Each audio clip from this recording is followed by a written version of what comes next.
ତ୍ରେତୟା ଯୁଗରେ ଜୟନ୍ତ ସନ୍ଦେହ କଲା ବୈରାଗ୍ୟ ନେତ୍ର ଫୁଟିଲା। ସତ୍ୟ ଯୁଗରେ ଆଜ୍ଞା ଜଣେ ଭଗବାନଙ୍କୁ ବା ସନ୍ଦେହ କଲା। ସେ କିଏ? ଚାଲିଛି ଦାନ ଚାଲିଛି ବଳି ଦ୍ୱାର ଦେଶରେ ଆଜ୍ଞା ବାମନ ଠାକୁର ଉପସ୍ଥିତ ହେଲେ କିନ୍ତୁ ଜ୍ଞାନୀ ମଣ୍ଡଳୀ ଆଚ୍ଛା ଆଚ୍ଛା ବେଦଧ୍ୟନ ଚାଲିଛି ବାମନ କରୁଛନ୍ତି। ଶୁଣିଲା ଆଗ ଶୁକ୍ରାଚାର୍ଯ୍ୟ ଜାଣିଦେଲେ ଇଏ ବେଦ ମନ୍ତ୍ରରୁ ଇଏ ଆଉ କେହି ନୁହଁ, ଇଏ କୁଟକପଟି ବୈକୁଣ୍ଠାଧିପତି ନାରାୟଣ ଆସିଛି। ଆଚ୍ଛା ଆଚ୍ଛା ଆଚ୍ଛା ସେଦିନ କିନ୍ତୁ ଆଜ୍ଞା ସରିଛି କଣ ଦାନ ସନ୍ଧ୍ୟାଗତ ପ୍ରାୟ ଭୋଜନ ପାଇଁ ଯାଉଛନ୍ତି ମା ବଳି ରାଜା ଡାକିଦେଲେ ଗୁରୁଜୀ ଶୁକ୍ରାଚାର୍ଯ୍ୟ କଲେ ବଳି ଆଜିର ଦାନ ପରିସମାପ୍ତି। ସବୁଦିନ ଯୋଉ ବ୍ରାହ୍ମଣ ଆସୁଥିଲେ ଭିକ୍ଷା ନେବା ପାଇଁ ଆଜି ସିଂହ ଦ୍ୱାର ନିକଟରେ ଯୋଉ ବ୍ରାହ୍ମଣ ଡାକୁଛନ୍ତି ସିଏ ସେ ବ୍ରାହ୍ମଣ ଭିତରୁ କେହି ନୁହଁ। ନା ଗୁରୁଜୀ ସିଏ କିଏ? ନା କୁଟକପଟି ବ୍ରହ୍ମାଣ୍ଡ କରତା ନାରାୟଣ ଆସିଛି। ଆଜ୍ଞା ପ୍ରଭୁ ଯୁଆଡେ ବେଳୁ ଆପଣଙ୍କ କଥା ମନେ ପଡିଯାଉଛି। ନାରାୟଣଙ୍କ ଦରବାର ଆଜ୍ଞା ଓଡ଼ିଶାରେ ଯୋଉ ମଞ୍ଚ ଗଲେ ତ୍ରିପାଠୀ ଭାଇନା କଥା ଆଗ ମନେ ପଡ଼ିଯିବ। ପୁରଣ ପାଢ଼ୀ ସାହି କଥା ଯାହା ହଉ ମୁଁ ପଚାରୁଥିଲି କହିଲି ଭାଇନା କୁଆଡ଼େ ଦେଖାନାହାନ୍ତି ସାର୍ କାହିଁକି? ହଉ ପ୍ରଭୁ କେବେ ଶୁଣ ତଥାପି କ'ଣ ଛେଳି ହେବେ ବୋଲି କ'ଣ ଭୟ କଲେ? ଭୟ କରିବେ ଗଲେ ନା ସିଏ ଆଉ ଆମେ ବରଂ ଛେଳି ହେବୁ ପଟା ହେବୁ ଆମେ ପଳେଇବୁ। ଶୁଣ ଯାହା ହଉ ଡାକିଦେ କହିଲେ ସେ କିଏ? ନା କୁଟକପଟି ବ୍ରହ୍ମାଣ୍ଡ କରତା ନାରାୟଣ ଆସିଛି। ପ୍ରେମରେ ଗଦଗଦ ହେଲେ ସେଦିନ ବଳି ମହାରାଜା କହିଲେ ଗୁରୁଜୀ ସବୁଦିନ ବ୍ରାହ୍ମଣ ମାନଙ୍କୁ ଦଉଥିଲି ଦାନ, ଆଜି ଯଦି ନିଜେ ବ୍ରହ୍ମାଣ୍ଡ କରତା ଆସିଛି ମୋ ଦ୍ୱାର ଦେଶକୁ ଭିକ୍ଷା ଆସି ବ୍ରାହ୍ମଣ ରୂପରେ ଦାନ ଦେବି ପ୍ରଭୁ ନବ। ୟା ଠାରୁ କଣ ଆଉ ବଡ କଥା ଅଛି? ମୁଁ ଆଜି ଜାଣିଲି ମୋ ଯଜ୍ଞର ଆଜି ପୂର୍ଣ୍ଣାହୁତି ଘଟିବ। ସିନା ଇଏ ପ୍ରେମରେ ଗଦଗଦ ହଉଛନ୍ତି ବଳି ମହାରାଜା। ଗୁରୁଜୀ ଶୁକ୍ରାଚାର୍ଯ୍ୟ କହିଲା ରେ ତୁ ଚଣ୍ଡାଳ ସିନା ଭକ୍ତିରେ ଗଦଗଦ ହଉଛୁ, ସିଏ ଯାହା ମାଗିବ ତୁ ଦେଇପାରିବୁନି। ନା ମୁଁ ଅଲବତ ଦେବି। ଆସିଲେ ବାପା ସେଦିନ ବଳି ମହାରାଜା ବାମନ ଠାକୁରଙ୍କ ପାଖରେ ସଂକଳ୍ପ ଚାଲିଛି କିନ୍ତୁ ତଥାପି ଆସକ୍ତି ତୁଟିନି। ମଖିକା ରୂପରେ ଶଙ୍ଖ ଭିତରେ ପ୍ରବେଶ କଲେ କିଏ? ଶୁକ୍ରାଚାର୍ଯ୍ୟ ଗୁରୁଜୀ। ଗୁରୁ ଶିଷ୍ୟର ପରମ୍ପରାରେ ଏଇଠି ବାପା ପୂର୍ଣ୍ଣଚ୍ଛେଦ ପଡିଲା। ଆଉ ଜଳଧାରା ଆସୁନି ସଂକଳ୍ପ ହେଇପାରିବ? ହସିଲେ ବାମନ କହିଲେ କେଡେ ମହାଜ୍ଞାନୀ ଗୁରୁ ପଦରେ ତୁ ନିର୍ବାଚିତ ହେଇଛୁ ଶୁକ୍ରାଚାର୍ଯ୍ୟ, ଚିହ୍ନି ପାରିଲୁନି? ତୋତେ ଯୋଡିଏ ନେତ୍ର ମତେ ଦେଇଛି, ଗୋଟେ ଜ୍ଞାନ ଆଉ ଗୋଟେ ବୈରାଗ୍ୟ। ତେଣୁ ଜ୍ଞାନ ନେତ୍ରେ ଜାଣିଲୁ ବ୍ରହ୍ମ ଆସିଛି, ବୈରାଗ୍ୟ ନେତ୍ରେ ତୁ ଅନୁଭବ କରିବା କଥା ଅନୁଭବ କରିପାରିଲୁନି, ତୋତେ ଦଣ୍ଡ ଦିଆଯିବ। गुरु परंपरा को आज तू ध्वंस कलु माने कहीं अरे विश्व गुरु सदा बेले चाहे शिष्य को ब्रह्म सहित मिसेब। ब्रह्म आसी शिष्य सहित मिसवा तू ताको अलगा करने बसीछु तेणु तोते दंड दिज्व कहले बड़ी ये जलधारा सुनी संकल्प बाधा प्राप्त कुशटा नहीं तुम्हें विध करा बाजिला से दिन शुक्राचार्य वैराग्य नेत्र ज्ञान आसिला द्वापर जुग सुर महाभारत समर प्रांगण रे से दिन कर्म जोग सांख्य जोग ज्ञान जोग विभिन्न जोग जो शुणाउछंती अर्जुन बुझु नाहंती भगवान कृष्ण हसिले कहला थियोरी काम ना या प्राक्टिकल देखा तेणु या विश्वास करेंगे कहले अर्जुन हे सखा दिव्य ददामि ते चक्षु मु तुमको गोटे ज्ञान नेत्र दौची दुई नेत्र तुम क्षमता नहीं मत चिन्हवा ये दिव्य नेत्र ज्ञान नेत्र प्रदान कले माल भगवान कृष्ण देहरे विश्वरूप को निदर्शन कले किए सखा अर्जुन कली जुगरे से भली जड़े भक्त को देले ज्ञान नेत्र था से कथा ସବୁ ସିଆଡ଼େ କଲେ ଦାସେ ଟିପିକି ନେବେ ଏବେ ଆଜ୍ଞା ଯାହା ହଉ ହଁ ଦଣ୍ଡ ପାଇଲା ଜୟନ୍ତ କାକ କାକ ବକିଏ ବରଦ କୃପା ଯଦି ରାମାୟଣ ହେଲା ବୃକ୍ଷ ବୃକ୍ଷ ଇଏ ରାମାୟଣ ରୂପୀ ବୃକ୍ଷରେ ରାମ ଦେଲେ ଦଣ୍ଡ ଜୟନ୍ତ କାକକୁ କାକକୁ ଛାର ବଗଟାକୁ ଦେଲା ଆଶୀର୍ବାଦ କେମିତି ଏ ସୁର ସାରେ ସେ ବଗ କି କିଏ ସେ ଆସୁ ଆସୁ ଭଞ୍ଜ ସାହିତ୍ୟ ବୈଦେଶ ବିଳାସ ବିଳାସ কবি সম্রাট উপেন্দ্র ভঞ্জ ভঞ্জ। কোলে বকে বসিଥିଲା ধুমরে বিষ্ণুপদକୁ বদিলা উত্তারে বিষ্ণুপদକୁ বদিলা উত্তারে বড় ক্ষেত্র ঘরে বড় ক্ষেত্র ঘরে মোহন সে তো রাসনি মোহন সে তো রাসনি আজি বগ দয়া নিরবতা দয়া নিরবতা দয়া নিরবতা বিশ্রামী অর্ধ বইবা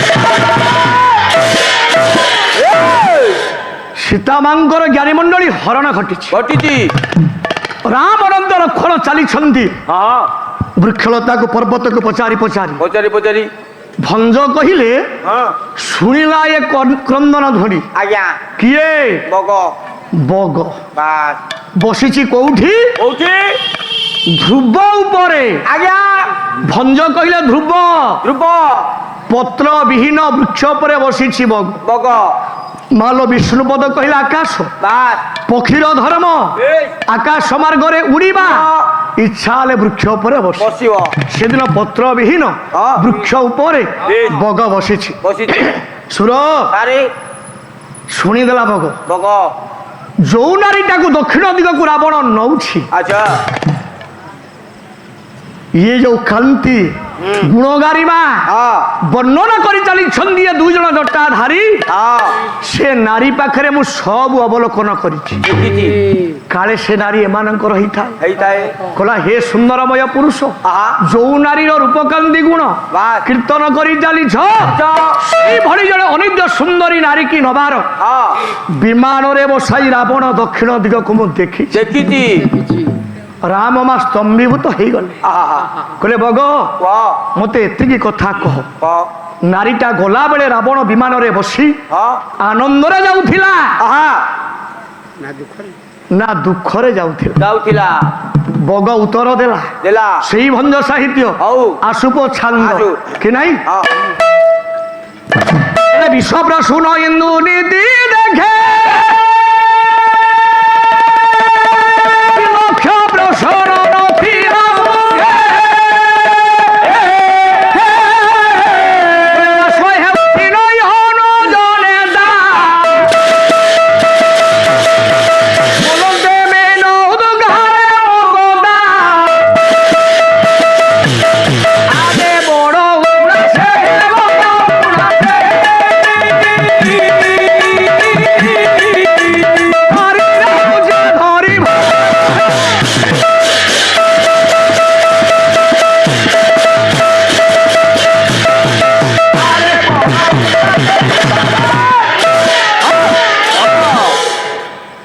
বিশ্ব প্রসূন ইন্দু নীতি দেখে ଦେଖେ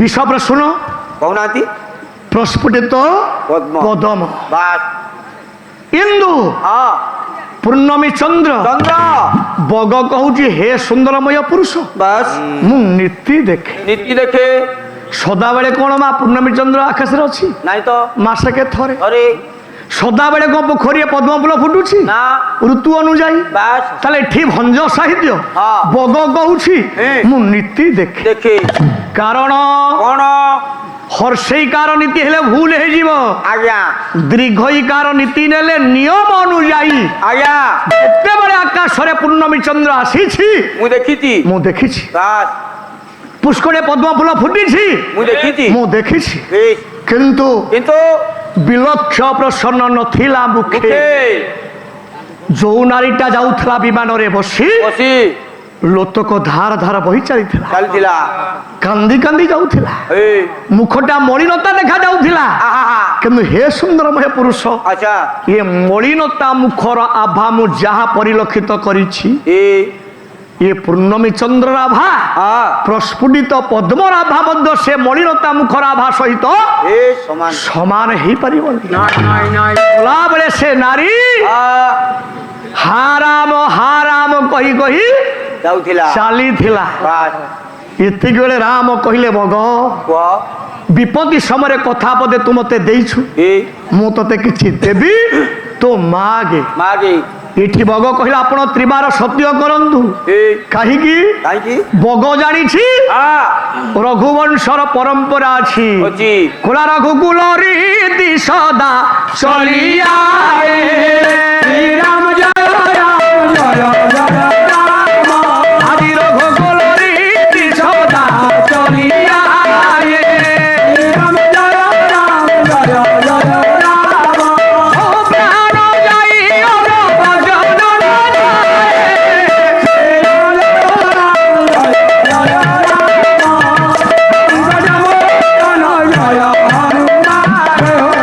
ରଘୁବଂଶର ପରମ୍ପରା ଅଛି। ଅଛି ମୋର ଜୀବନ ଯିବ ଏ ବଚନ ରହିବ। ରହିବ ମାଗିଦେଲା ବଗ।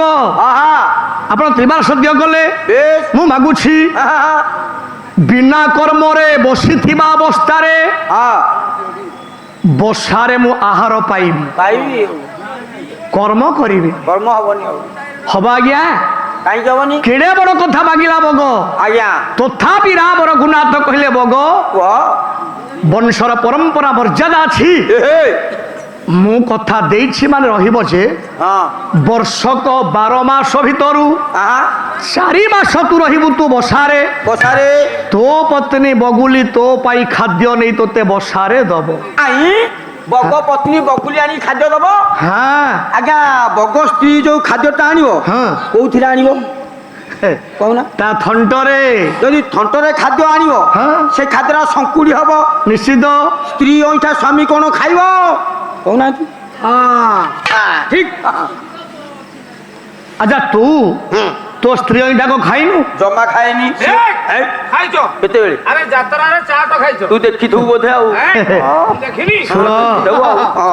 ତୁ ଖାଇଛୁ ଖାଇଛୁ। ଜମା ଖାଇନି ଯା ପ୍ରତ୍ୟେକ ସ୍ୱାଇଁ ମାନେ ସ୍ତ୍ରୀ ଅଇଁଠା ଖାଇଛନ୍ତି। ବାସ୍ ତମ ରାମ ରଘୁନାଥ ବୁଝେଇ ଦେଲେ ବଗ ହଁ ଯଦି ଥଣ୍ଟରେ ଆହାର ଟାଇଲେ ତୁ ଭାବୁଛୁ ସେଟା ଶଙ୍କୁଡ଼ି। ଆଜ୍ଞା ନାରୀ ପୁରୁଷରେ 64 ବନ୍ଧରେ ରତି କ୍ରୀଡ଼ା କଲା ବେଳେ ବେଳେ ପୁରୁଷ ଅଷ୍ଟ ସହିତ ନାରୀ ଅଷ୍ଟ ସଂଲଗ୍ନ ହୋଇଯାଏ। ହଁ ହୁଏ ଏଇଟା ଏକ ଶଙ୍କୁଡ଼ି ନୁହଁ। ଏ ସେଇଟା ଅଲଗା କଥା ନା ବସେ କହିଲା ସେଇଟା ଅଲଗା ହେ, ଖାଦ୍ୟଟା ଆଇଲା ହଉଛି ଶଙ୍କୁଡ଼ି। ଏ ସେଇଟା ଶଙ୍କୁଡ଼ି ବର୍ଷା 4 ମାସ ବଗ ରହିବ ବସାରେ, ଆଜ୍ଞା ତା ପତ୍ନୀ ବଗୁଲି ତାକୁ ଖାଦ୍ୟ ନେଇକି ମା ବସାରେ ଦବ। ଦବ ତ ଆଉ ଦେଖନ୍ତୁ କେତେ ବିଧିର ନିର୍ଦ୍ଦେଶ। ଆଜ୍ଞା ତେବେ ହଁ ତାରିଖୀ ପୁତ୍ର ହଁ ଜଟାୟୁ ମହାରାଜା ବାସ୍ ପଡ଼ିଛନ୍ତି ସେଦିନ ଆହା ଦଶାଶ ରାବଣ ସହିତ ସଂଗ୍ରାମ କରି ଅରେ 2ଟା ପକ୍ଷ ଛେଦନ ହେଇଛି। ବାହ ବାହ ବାହ ସର୍ବାଙ୍ଗ ଶରୀର ବାପା କ୍ଷତ ବିକ୍ଷତ ହେଲା ପଡ଼ିଛନ୍ତି ବସୁଧ୍ୟାରେ ଆଜ୍ଞା ଧୂଳି ଧୂସର ଲୁଣ୍ଠିତ ହୋଇ ଠିକ ହୋଇ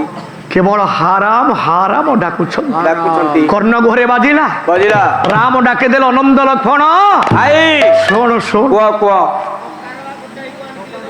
ଯୋଉ ଦିଗରୁ ଏ ଦରଦ କଣ୍ଡ ଭାସି ଆସୁଛି ହେଲା ସେଇ ଦିଗକୁ ଟିକେ ଅନ୍ୱେଷଣ କରିକି ଚାଲ। ଚାଲ ପହଞ୍ଚି ଗଲେ ରାମ ଅନନ୍ତ ଲକ୍ଷ୍ମଣ ଦେଖିଦେଲେ ବାପାଙ୍କର ଦୟନୀୟ ଅବସ୍ଥା। ଆହା ଏ ସୁର ସାରି ବସି ପଡ଼ିଲେ ରାମ କାନ୍ଦୁଛନ୍ତି। ହଁ ହଁ ସୀତାଙ୍କ ପାଇଁ ଯୋଉ କାନ୍ଦୁଥିଲେ ସେଟା ଭୁଲିଗଲେ। ଆଚ୍ଛା ବାପାଙ୍କର ଦୟନୀୟ ଅବସ୍ଥାକୁ ଦେଖି ରାମଙ୍କର ନେତ୍ର କୋଣରୁ ଧାର ଧାର ପ୍ରବଳ ଗତିରେ ଲୋତକ ଛୁଟି ଚାଲିଛି। ଚାଲିଛି ବସି ପଡ଼ିଲେ ବାପାଙ୍କୁ ବସୁନ୍ଧାରୁ ଉଠେଇ ଆଣି ଆଜ୍ଞା କୋଳରେ ଶୁଆଇ ଦେଲେ।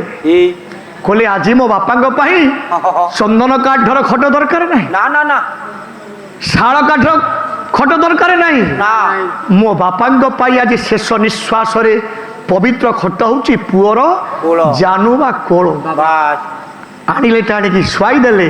ଏ କାନ୍ଦୁଛନ୍ତି ରାମ ରଘୁନାଥ, କ୍ଷତ ବିକ୍ଷତ ଉପରେ ଲୋତକ ଝରି ଯାଉଛି, ରକ୍ତ ଗୁଡାକ ଧୋଇ ହେଇଯାଉଛି। ମା ଯାଉଛି ଜଟାଟାରେ ପୋଛି ଦଉଛନ୍ତି କ୍ଷତ ବିକ୍ଷତ। ଆହା ପଚାରିଦେଲେ କହିଲେ ବାପା କୁହ ଆପଣଙ୍କ ଦେହରୁ ଏତେ ରକ୍ତସ୍ରାବ ଛୁଟି ଏ ବସୁଧ୍ୟାର ବାଲିକି ଆଦ୍ର କରିଦେଇଛି, ଯୋଡ଼ାଏ ଡେଣା ଆପଣଙ୍କର ଛିଡ଼ି ଯାଇଛି, ତଥାପି ଆପଣ ଏପର୍ଯ୍ୟନ୍ତ ବଞ୍ଚିଛନ୍ତି, ଏତେ ରକ୍ତ ଛୁଟି ଛାଡ଼ିଲେ ସୁଦ୍ଧା ମୁଁ ବୁଝିପାରୁନି ବଞ୍ଚିଲ କେମିତି କେମିତି ବଞ୍ଚିଛ ଆଶ୍ଚର୍ଯ୍ୟ ଏ ନେ ରାମ କୁହ ବାବା ମତେ ବଞ୍ଚେଇ ଦେଇଛି ମୋ ବୋହୁ ସୀତା ଏ ଗୋଟାଏ ଧାଡି କହିଦେଇ ଯାଇଛି ମୋ ସୀତା ହଁ ସେଇ ଧାଡିଟା ମତେ ଏପର୍ଯ୍ୟନ୍ତ ବଞ୍ଚେଇ ଦେଇଛି କଣ କହିଥିଲେ ଆରେ ଯୋଉ ସୀତା ହଁ ଆଜି ଜଟାୟୁଙ୍କର ଜୀବନ ବଞ୍ଚାଇ ଦେଲେ ସେଇ ସୀତା ପୁଣି କଳଙ୍କିନୀ ଦାସେ ଏଭଳି ପାଲାଉ କରନା ଓଡିଶାକୁ ଠକିବାକୁ ଚିନ୍ତା କରନା ନଟ ନାଇଁ ନାଇଁ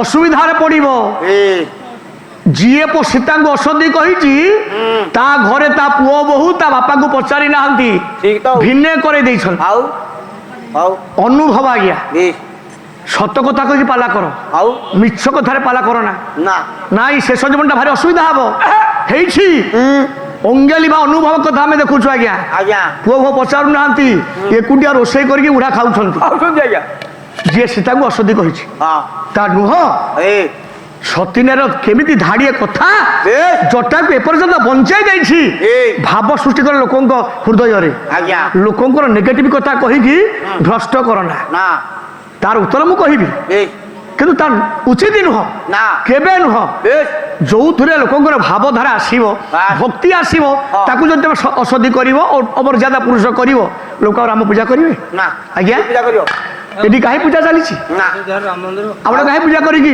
5 ଦିନ ଯାକ ରୋଷେଇ କରି ଲୋକଙ୍କୁ ଦାନ ଅନ୍ନ ଛତ୍ର କରୁଛନ୍ତି ସେଇ କଥା ଏମିତି ପାଲା ପାଲା ଡାକିକି ବିଛୁଆତରେ ବାଡେଇକି ଦିଅ ମୁଣ୍ଡ ଘା କରିଦେବି ହେଲା ହେଇଛି ହେଲା ମତେ ପାଲା ଶୁଣଉଛନ୍ତି ହେ ଆସୁ ଆଜୁ କଣ କହିଛି ଜଟାୟୁ ଜଟାୟୁ ସୀତାମା ମୋ ବୋହୁ କଣ କହିଛି ବେଶ କୁଲେ ମୁହିଁ ଯଦି ହୋଇ ଦିବି ପତିବ୍ରତା ସଦେ ନିଶ୍ଚୟ ଏ ଡରେ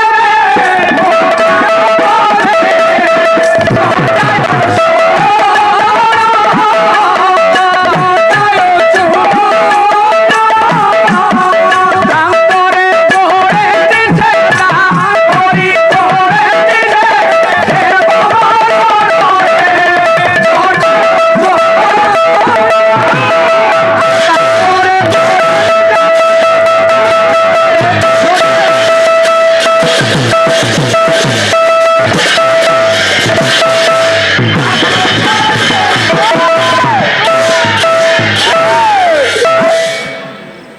ମୁଇଁ ଯଦି ହୋଇଥିବି ପତିବ୍ରତା ସତୀ ନିଶ୍ଚୟ ଭେଟ ହେବେ ମୋ ପ୍ରାଣପତି ପତି ଜଟାୟୁ ଶୁଣ ତାଙ୍କରି କୋଳେ ନିଶ୍ଚୟ ହେବ ମୋର ମରଣ ମୋ ମା ଲୋତକ ଝରେଇଲା ଅବସ୍ଥାରେ ମତେ ଏଇ ଆଶୀର୍ବାଦ ଦେଇକି ଯାଇ ଶ୍ରୀରାମ ସେ ଧାଡିଟା ମତେ ଏପର୍ଯ୍ୟନ୍ତ ବଞ୍ଚେଇ ଦେଇଛି ନା ବାପା ମୁଁ ବୁଝିଗଲି ଯଦି ମୋ ସ୍ତ୍ରୀ ପାଇଁ ଆପଣ ଜୀବନ ଦେବାକୁ ପ୍ରସ୍ତୁତ ହେଇଛନ୍ତି ମୁଁ ଆପଣଙ୍କୁ ନୂତନ ଜୀବନ ଦେଇଦେବି ଦେଇଦେବି। ମୋ ପାଖରେ କ୍ଷମତା ଅଛି ଅଛି। କଣ କହୁଛନ୍ତି ଆପଣ କୁହନ୍ତୁ କୁହନ୍ତୁ ହସିଲେ ଜଟାୟୁ କାହିଁକି କହିଲେ ମୁଁ ଜାଣିଛି ତୋ ପାଖରେ କ୍ଷମତା ଅଛି ଅଛି ପୁନର୍ଜୀବନ ତୁ ଦେଇଦବୁ ଦେଇଦବୁ କିନ୍ତୁ ମୋର ଗୋଟିଏ ସର୍ତ୍ତ ସର୍ତ୍ତ କଣ ଏଇଭଳି ଦିନେ କେବେ ଆଉ ସମୟ ଆସିବ ଆଚ୍ଛା ତୋ ସ୍ତ୍ରୀ ସୀତାକୁ ହଁ ରାବଣ ହରଣ କରି ନଉଥିବ ବେଶ ତା ସହିତ ସଂଗ୍ରାମ କରି ପକ୍ଷ ଛେଦନ ହୋଇ ଧୂଳି ଧୂସର ଲୁଣ୍ଠିତ ହୋଇ ବସୁଧ୍ୟାରେ ପଡିଥିବି ଜର୍ଜରିତ ଅବସ୍ଥାରେ ଏ ତୁ ଆସି ତୋ କୋଳରେ ଧରି ଏ ଲୋତକରେ ମୋ ରକ୍ତ ଗୁଡାକ ଧୋଇ ଦଉଥିବୁ ତାରେ ପୋଛି ଦଉଥିବୁ କ୍ଷତ ବିକ୍ଷତ ହଁ ଏଇଭଳି ସମୟ ଯଦି କେବେ ରାମ ଆସିବ ଆସିବ ମତେ କଥା ଦେ ସେଇ ସମୟ ପର୍ଯ୍ୟନ୍ତ ଅପେକ୍ଷା କରି ମୁଁ ବଞ୍ଚିବି ବଞ୍ଚିବି ଜଟାୟୁ କହିଲେ ରାମ ହସିଲେ କହିଲେ ବାପା ହଁ ଏ କଥା ଆଉ ଦ୍ୱିତୀୟବାର ସୃଷ୍ଟିରେ ଆସିବନି ନା ନା ନା ନା ଯଦି ନ ଆସିବ ହଁ। ତୋ ବାପା ଦଶରଥକୁ ଠକି ଦେଇ ତୁ ଆସିଛୁ ଏ ତୋ ବାପା ଦଶରଥ ତୋ ହାତରୁ ଜଳ ଟିକେ ପାଇଲାନି ନେ। ମୁଖାଗ୍ନି ପାଇଲାନି ପାଇଲାନି। ସେ କଥା ପାଇବା ପାଇଁ ମୁଁ ବର୍ତ୍ତମାନ ଉପସ୍ଥିତ ହେଇଯାଇଛି ଏ ସୌଭାଗ୍ୟ ଆସିବନି ନା। ମୋର ବଞ୍ଚିବାର ଅବସାଦ ନାହିଁ ନା। ଦେ ମୋ ମୁଖରେ ଟିକେ ଜଳ ଦେ ଦେ ଦେଇଦେଲେ ମା ରଘୁନାଥ ରାମ ଦେଖନ୍ତୁ ପାଲାରୁ ଶିଖ ମା ବେଶ ସେ ହୋ ହୋରେ କିଛି କାମ ନାହିଁ କଣ ଲାଭ ଅଛି ଛାର ଶାଗୁଣା ପକ୍ଷୀଟା ଆଜି ରାମଙ୍କ ହାତରୁ ଜଳ ପାଉଛି ପାଉଛି ଦଶରଥ ପାଇଲେନି ଅସତ୍ୟ ହୋଇ ଏ କର୍ମକୁ ନେଇକି ବା ଫଳ ଫଳ ଆମେ ଉପଯୁକ୍ତ ପରିବାର ଯଦି କର୍ମ କରୁଛେ ଆଜ୍ଞା ବିଧାତା ଆମ ପାଇଁ ଫଳ ରଖିଛି ରଖିଛି ଭାବିବାରେ ନା ନା ନିଶ୍ଚିତ କଥା ହଁ ଏଥିରେ ତିଳେ ମାତ୍ର ଦ୍ୱିଧା ନାହିଁ ଏ। କି ସନ୍ଦେହ ମଧ୍ୟ ନାହିଁ ନାହିଁ ঠিক না ନାଇଁ? ঠিক তো ଆରେ ସାର୍ ଆମର ପଇସା ଢେର ପାଲିରେ ଖର୍ଚ୍ଚ କରୁଛନ୍ତି, ଠାକୁରଙ୍କ ଅଭାବ କରିଛନ୍ତି? କିଛି ନାହିଁ। ତ୍ରିପାଠୀ ସାରଙ୍କର ବଢି ବଢି ଚାଲିଛି ନା, ବଢିବ। ହଁ ଧର୍ମ କାର୍ଯ୍ୟରେ ଯିଏ ଗୋଟିଏ ଦାନ ଦବ, ଆଜ୍ଞା ଟଙ୍କାଟିଏ ଦେଲେ ନାରାୟଣ ତାକୁ 4 ଗୁଣ ଦେବେ। ଟଙ୍କା ଦେବେ। 4 ଗୁଣା, ଗୋଟିଏ ଗୁଣ ଦେଲେ 4 ଗୁଣ। ଭଗବାନ କହିଲେ ମତେ ଯିଏ ଗୋଟିଏ ଗୁଣ ଦବ ହଁ। ମୁଁ 4 ଗୁଣା ତାକୁ ଦିଏ। ପ୍ରଦାନ କରିବି।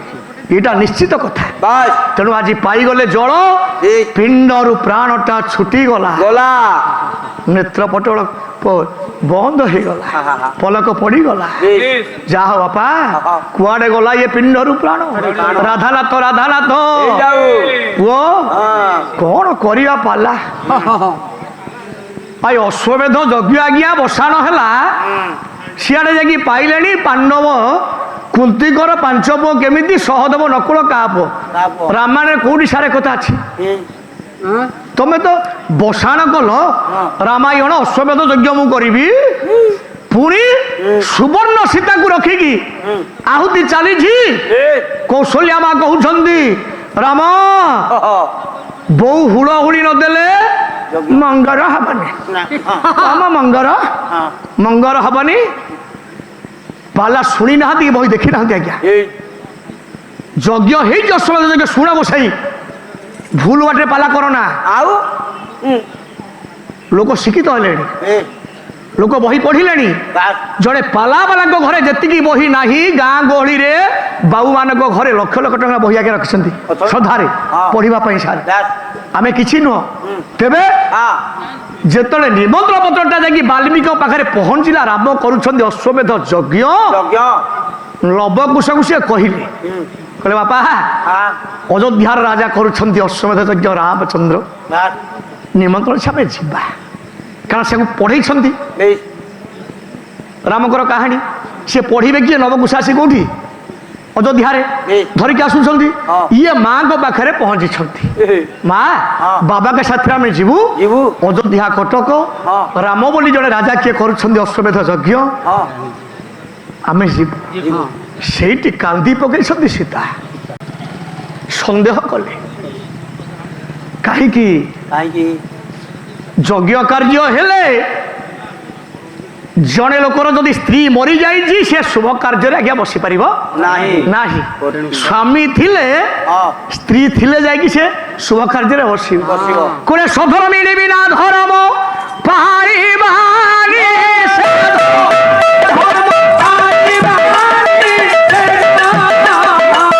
ମନେ ନାହିଁ ଆସିବେ କୁଆଡୁ? ଆଲେ ସଧର ମିଳିବି ନା ଧର୍ମ ପାଳିବା ନିଷେଧ। ଜଣେ ସ୍ୱାମୀ ଯଦି ତାର ସ୍ତ୍ରୀ ନାହିଁ, ଧର୍ମ କାର୍ଯ୍ୟରେ ବସିବା ପାଇଁ ସେ ଅନୁପଯୁକ୍ତ, ଉଚିତ ନୁହେଁ। ତେଣୁ ସୀତାଙ୍କ ମାନେ ସନ୍ଦେହ ଆସିଲା, ଯୋଉ ରାମ ମତେ ମଧୁସୂଦନ ରାତ୍ରରେ କଥା ଦେଇଥିଲେ,